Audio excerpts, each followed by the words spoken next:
Hi, I'm Mark. This is my November review for Capricorn Sun sign and Capricorn Rising. We start the month with Mercury's in your 10th house of career, making a positive aspect with Jupiter in the second house of finances. So this is a good time to promote yourself. It's a good time to expand and grow within your career or your destined path, and also to increase your monetary situation. Then we have on the 2nd an aspect of Pluto in your first house. So this is a time when again there may be an opportunity for you to grow and evolve. But you need to keep your eyes and ears open and keep an open mind.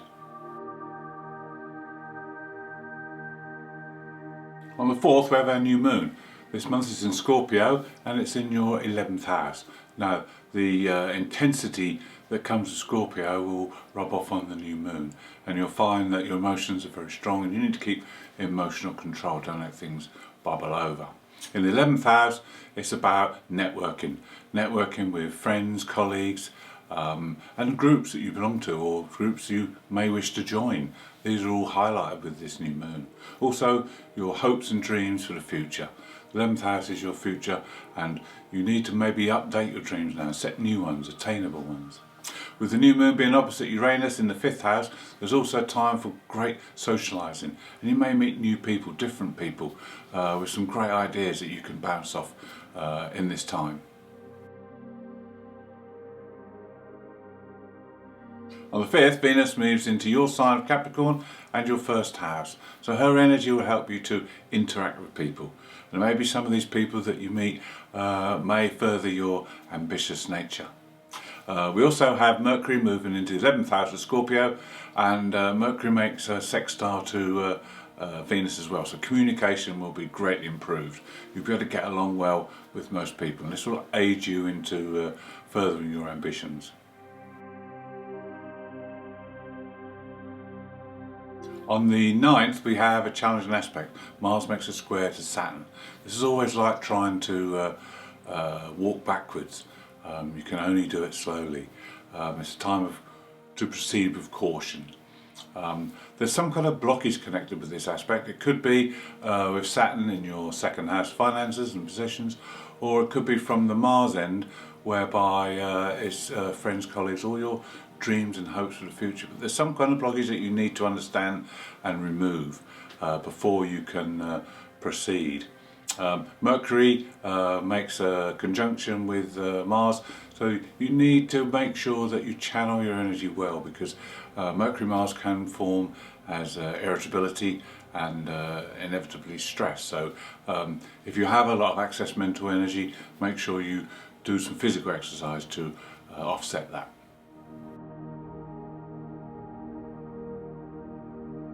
As the Mars-Saturn aspect fades away, Sun makes a positive aspect to Neptune. So here it's quite a sensitive day, and you may want to try and look at what's been going on and see if you can understand it a bit better. It's also a spiritual day, so you might have some spiritual insights on this day. Then the following day we have an opposition between Mercury and Uranus. So this is going to set your mind buzzing. It's great for going out and enjoying other people's company and bouncing off them with your new ideas, but it will be hard to concentrate on normal everyday tasks. On the 14th it's a good day to heal any past hurts or wounds regarding family and home, as Venus makes an aspect to Chiron, a healing planet.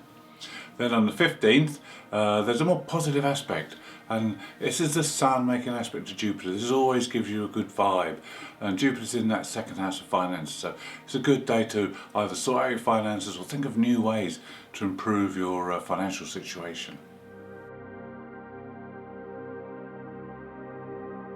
On the 16th is a good day to look at your personal habits and how your behaviour patterns work, because the Sun makes an aspect to Pluto who's in your first house. So it's a good time to clean house, so to speak, and rid yourself of any negative behaviour habits.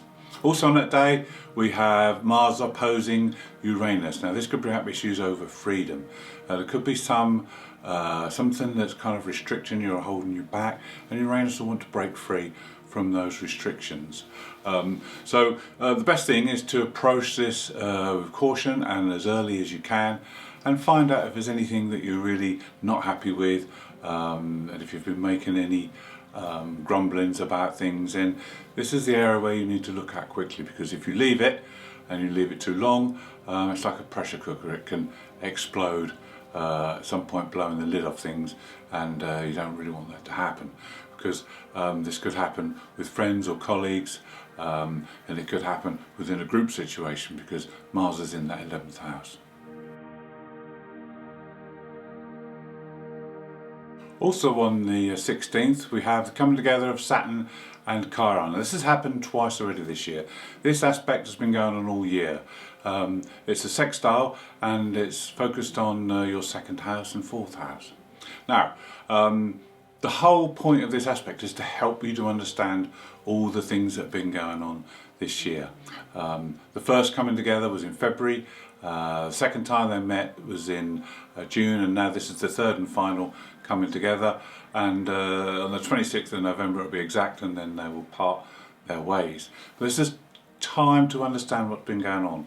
Now, Saturn in the 2nd, there could have been financial restrictions placed on you over the last year or so, and these could have affected your home life, and there could be a wound associated with these areas, which you need to understand so that you can heal it and let go of it.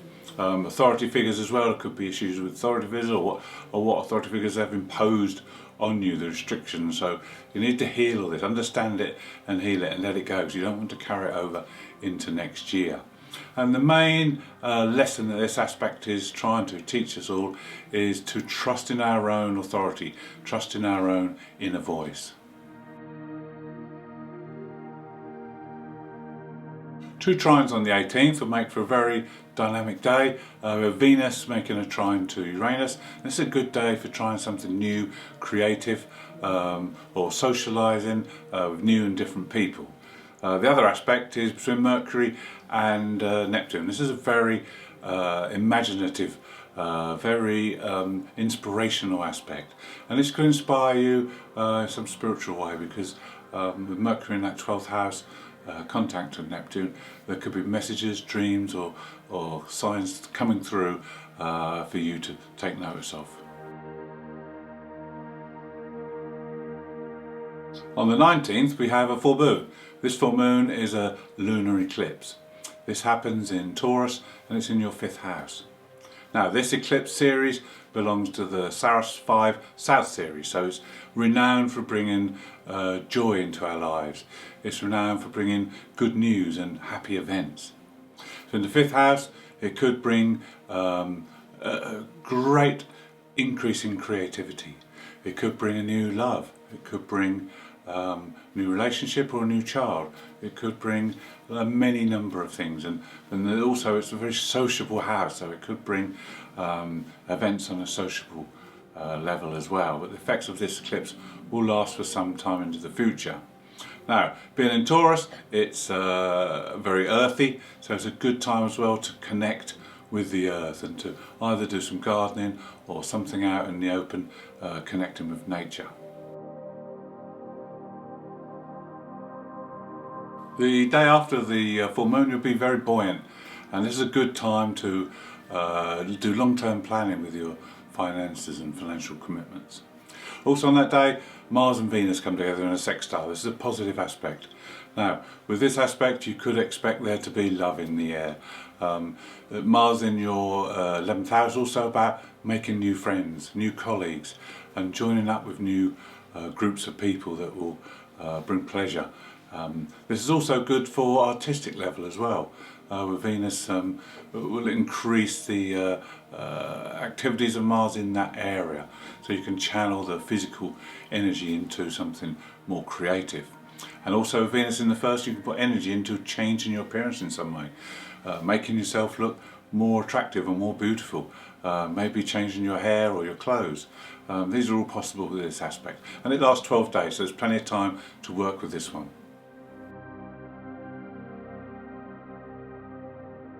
On the 22nd, the Sun moves into Sagittarius, and this will be a month now where you can prepare.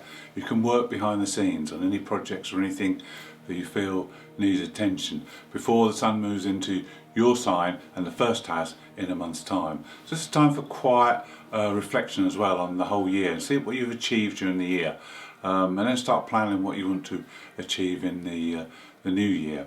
The Sun also makes a conjunction with the South Node, so it's a good opportunity to look at the past, look at the experiences you've had this year, look at what you've learned, and then use that to propel yourself forward. Because the South Node is all familiar territory, so you need to push next year towards the North Node, which is unfamiliar territory. You need to be a bit more daring, a bit more up front with pushing yourself and making yourself go forward, and so you can grow and evolve as a person. We also have Mercury moving into that 12th house and making a conjunction with the Sun and the South Node. So again, there could be dreams coming through from the unconscious, and it's a good time also to examine unconscious behaviour patterns and see where you can make adjustments ready for next month, when the Sun and Mercury all move into Capricorn in your first house. To finish the month, we have two fantastic aspect patterns. They're both minor grand trines. The first, on the 29th, is featuring a trine between Mars and Neptune. Now this is good because Neptune's in the 3rd house, Mars is in the 11th, so you can bring ideas together now, not only yours but ideas from other people as well. You can use the networking skills that you have been to create something. It may be within a group, or it may be with colleagues at work, but use this creative element to get something started, because minor grand trines are all about getting things started, and it's dynamic energy. Now the trine is sextile by Venus, so both ends have a sextile with Venus. Venus adds her desire to this, so this has got to be something that you really want, that you desire, and that you can make happen. Then on the 30th, the other trine is between the Sun and Chiron. Now the Sun's in the 12th house, Chiron in the 4th, so there may be something to do with the home, a project, or you may be working from home that you can work on in the background. Now this trine is sextiled by Saturn, so we have structure and organisation added to this. So this is fire as well. This is creative energy, but on a doing scale. This is when you can really start things moving and get things going under this aspect. Hope you've enjoyed the November review. If you'd like to see more, please subscribe. If you'd like to leave me a comment, I'll be glad to hear from you.